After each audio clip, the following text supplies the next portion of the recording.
how can we really keep encouraging each other to grow? Well, I think that if we, let me think about my words Yeah. here. So He's thinking before he's speaking. A trait he did not get from me. but what is the quote? Do what I say, not as I do. Okay, so past me, early age mom me. That's literally the first But thing. so now you're saying like you're following what I say and what I do, right? As I've grown, you're seeing how to grow. Right, yeah. Yeah. Like with your therapy and stuff, how Yeah. you, or the growth days, even when I get to listen to them, sometimes I take them to heart and I listen to them. It's so funny. We always talk about growth day on here, and people talk about growing and in life, and not everybody does it. So it's so empowering to me that you're willing to let us lead you in such a positive way.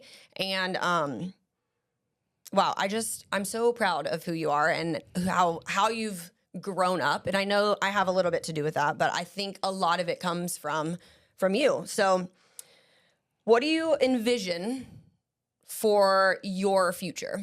Tell me a little bit about that. And where do I fall into that?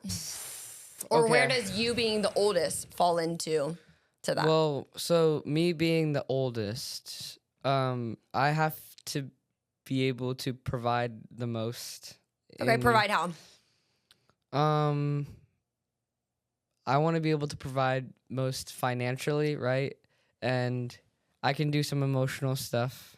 Oh, if I need to. Okay. But Christian can do that if he wants to. I wholeheartedly agree with that statement. So, are you saying like as we grow, you're saying you want to be able to take care of your family? I want to be the provider almost. So for your family and for ours, in a sense? Mm-hmm. I want to be able to have enough money to do that. Be financially independent enough to do that. Wow. What are you going to buy with your money?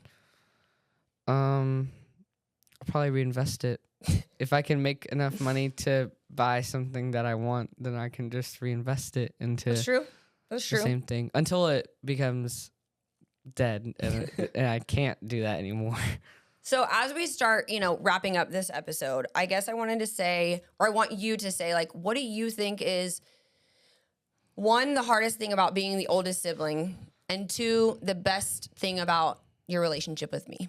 It's a two-parter. Okay. The hardest thing about being the oldest child, and you can definitely guess this, is handling most of the responsibilities. I knew it. You mean you having to do more chores than them? Right. Fair. A close second is just having the expectations from us. expectations, yeah, just having to be on top of the bar all the time. I kind of feel like that as a mom too. Mm-hmm. I always have to be keeping everybody in line. And sometimes I wish I didn't have to. Yeah. In the bumpers. Yeah, you're right. So what do you think is, to you, the most important part of a mother-son relationship? I think the most important part is communication, by far. No matter what, if you don't communicate, then there's no relationship at all. So. And when I tell you, I did not know you were going to say that, but what a perfect answer. I mean, communication really is important, whether it's with your mom, with your spouse, with your teachers, your friend. Anything. Or here.